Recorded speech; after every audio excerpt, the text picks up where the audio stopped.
are now in the process of filming safety procedures. So once we're done, we're gonna put it to complete.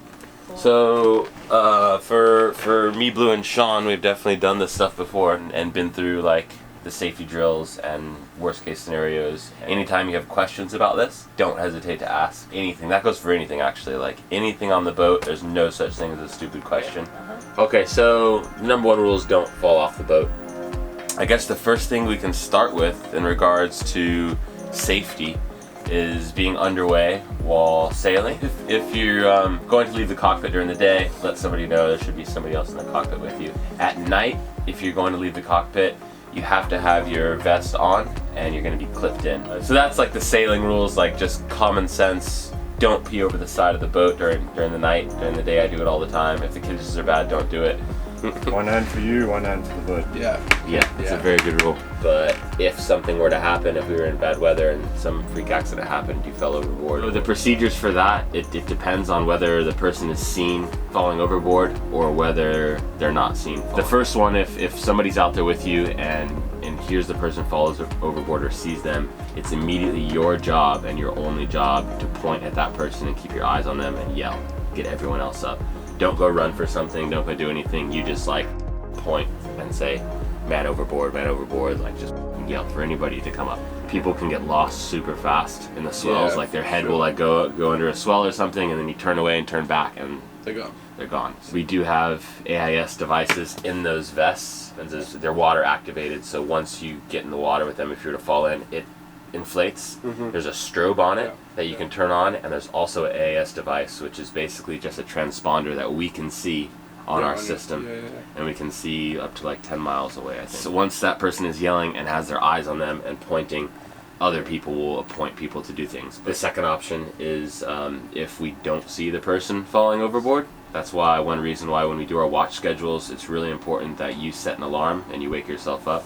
If you're supposed to wake the next person up for watch and you fall overboard, it could, if they're tired, they could sleep for another 8 hours, and then all of a sudden you fall overboard and you're eight hours further behind. So at night, on watch by yourself, you won't fall overboard because you'll be in the cockpit. You don't leave the cockpit, and if you do, somebody else is out there and you're strapped in.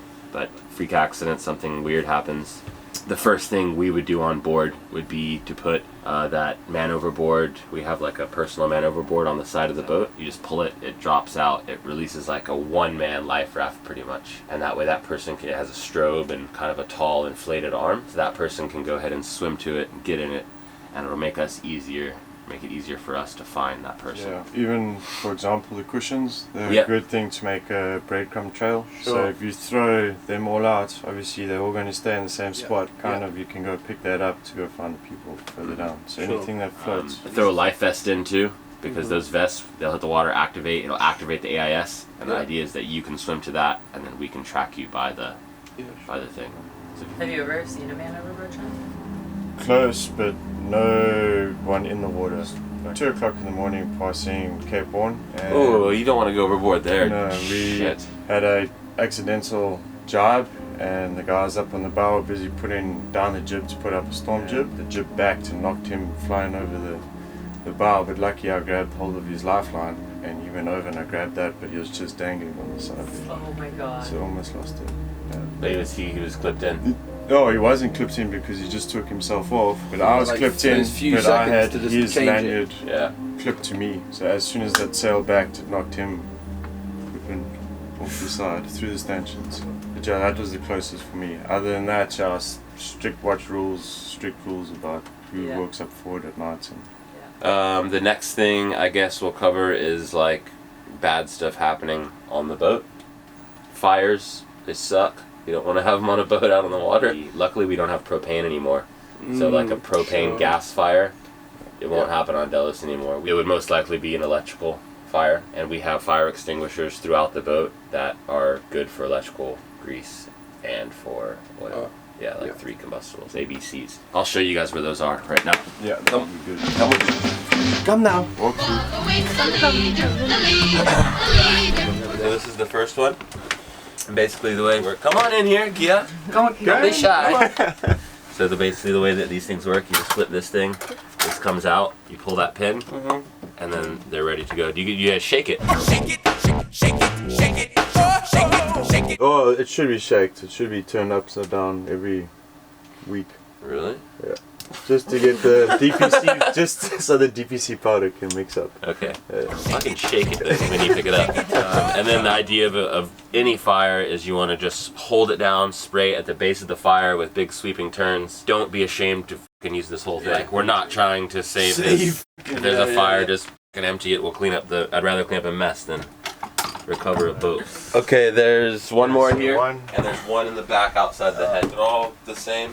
There's also, so the other type of fire, if it's not electrical, will be in the engine room and be like gas related. And inside the engine room we have like an automatic suppression system. It'll literally fill the engine room with it basically steals the oxygen out of the engine room. So if there was any kind of smoke coming out of the engine room or anything, and we heard that extinguisher go off, we leave it. We don't open that up because the minute you open it up, it could restart the fire. Yeah. If anybody's ever told to turn off electricity to the boat, like totally cut the boat off if there's an electrical fire or something weird happening, you see these two red handles down here? So basically you just take those and you just turn them sideways. The batteries are underneath this bunk, so that isolates the batteries from everything else. But keep in mind, if there's an emergency happening, that shuts off the bilges, that shuts off VHF, that shuts off everything. Yeah, just keep sensors away, so eyes, ears and nose all the time. Last night I woke up and there was water dripping. I was like, what the f is that coming from? It was Sean having a pee. I was like, there's a leak! Perfect, bro, that's awesome. And then Sean's around like, oh, it's alright, just go to sleep. Yeah. Okay, so next thing safety wise we're going to talk about is like when shit hits the fan. The worst thing I guess could be a breach in the vessel. So like if we hit a whale, cargo containers, there's all kinds of shit floating out there that we might be able to hit, or if we're close to land, a reef. Pretty much Delos is set up pretty good for having any kind of water ingress. She's a really safe boat and designed really well. There's a few different watertight compartments throughout the boat, so depending on where the leak is, I might tell you to go and close one of these compartments, and that way it'll isolate wherever that is. The first one is the anchor locker, and it's all the way at the bow. Dude, I'm learning so much already. This is crazy. This one's always kept closed.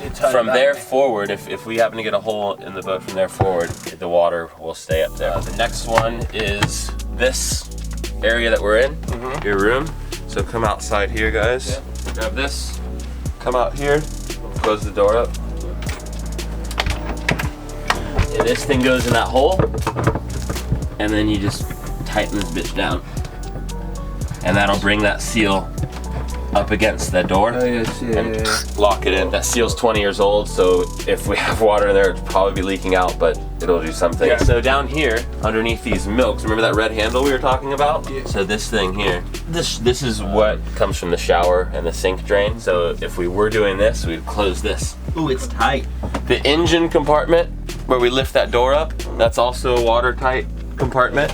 If we ever tell you to lock the engine room for security, or if you're in super rough seas and you're thinking your boat's gonna roll, you don't want that door to fly open and knock you out of the cockpit. There's a pin right here, and that just goes in a hole. It's this engine room lock. You push it in, and that locks that door so you can't open it. The other bulkhead is back here.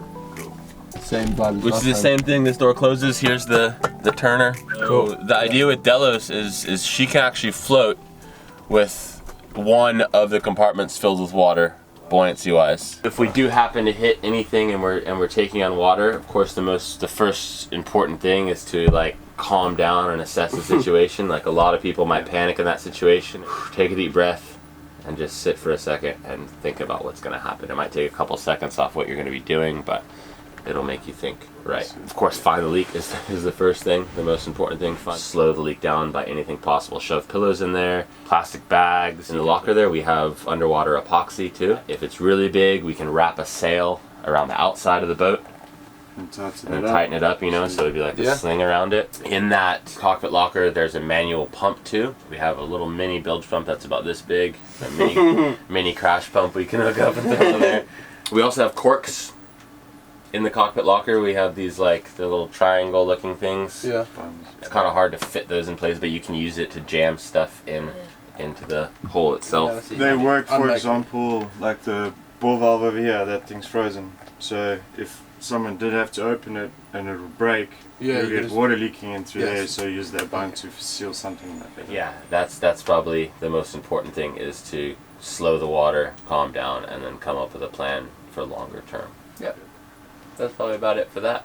The other way that's really shitty to get water in the boat is if the mast comes down. Luckily Delos has a really strong rig, and the way that the stays are holding her up is really, really good. But there's always a freak accident. The most important thing for when that happens is to get the mast away from the boat, or pull it on. Like if it's salvageable, we pull it on so we can rig something up and get us to where we're going. But if it's over the side of the boat and we can't pull it in and the weather's bad, we have bolt cutters in there. We cut it loose, let it sink away, because that thing will just bash into the side of the boat, and then you sink. Right. Those 3 scenarios go really bad. So there's a fire on board, we hit something and they're taking on water, we lose the mast and it puts a big hole in the boat, and we can't control the ingress of the water. It's like the worst case scenario. We have a list of what to do when that happens. So come over here, guys. So if we're calling out for Mayday, like if shit's getting really bad, then that's when we go to this. The newly made ditch list by Blue. Beautiful.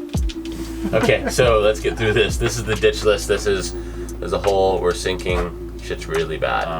Appoint a crew member to start making the Mayday calls, which you just follow the instructions on this list here. This is the VHF radio. It only has a range of about 20 miles or so. It's like line of sight range. The international distress channel is 16, so you can always get on there and call for help. The best thing that we have is our Iridium Go right here. So if any of those things were to happen, this connects to a smartphone, and basically you just flip the antenna.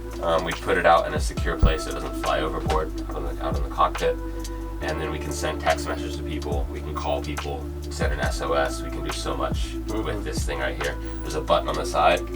Flip this thing and it's a red SOS button. So we're registered with this satellite network that if we were to press that, it goes to some headquarters and they fly out and come get us. So just letting people know, it's called a pan-pan, and you basically follow the steps of this distress form. Instead of saying Mayday, you would say pan-pan, which is just kind of a distress to mariners, letting people know there's danger happening, but it's not like an imminent threat. Mayday, on the other hand, is life-threatening, like fucking we're about to die kind of thing. These days, like I said, you do a couple on this, and then even if you don't hear anything back, doesn't mean people can't hear you. Yeah, sure. It just means they may not respond. They may not respond. So do that a few times. But we have an HF radio. So this is back before the days of sat phone. You could actually talk to people like thousands of miles away on the other side of the ocean. This is the SSB single sideband radio. So this will reach a lot further than this will, and there's usually people standing by listening on this stuff. So yeah, this, like Sean said, it's a high frequency, so it propagates through the atmosphere. So like it actually goes up, bounces off the atmosphere, comes back down, bounces, so it can go like around the curvature of the Earth, whereas this is just line of sight. Or this would be more for emergency. You wouldn't really do a pan-pan on this. It wouldn't make sense. This would be like a Mayday call, which is all the information right here. This right here is an EPIRB, EPIRB, and it's an emergency positioning indicating radio beacon. So this thing we would activate, and by doing that you just lift this up and you push it to the other side, and we would put in the cockpit, and you see that big ring back there? We tie this string onto it. If it were to float away from the boat, it would always be tied. This thing's also water activated. We could actually put it out there. Let's say we weren't sinking like right away. We could put it out there, tie it there, and then just wait. And then if anything got bad, it would activate itself, or we could do it later. 2 crew members remove life raft from port cockpit locker and tie to the ring, the same ring. Are we going to allocate someone for that? 2 people. We can. Let's do it it right now. Yeah. Sean and Ruben. And then along with the life, to get the life raft out, you're going to have to remove the ditch kit, the water. So you know we'll just stay in there. Ditch kit 1, 2, and 3 in there. Yeah. Sounds good. Maggie is definitely our first kind of like life raft, because it has a motor on it, and it definitely won't sink. Grab dry bag and all cell phones, battery banks, and charging cords. So just go around and collect everybody's cell phone, all those spare battery packs that we have, these things. Yeah. Go collect those. Put everything as a dry bag right here. The last bit of time is grabbing passports and GoPros and food. So we'd grab the canned food, we'd grab extra water.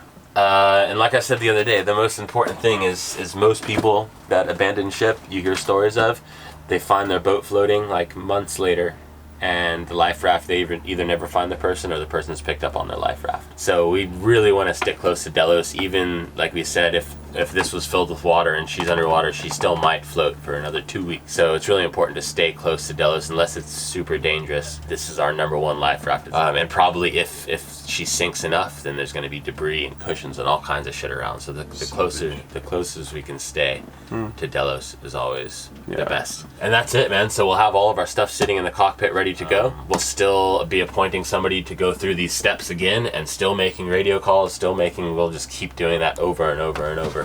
I think is that about it. Did I miss anything, bro? Blue? I think that's good. Yeah, I'm feeling a bit lethargic. Sure.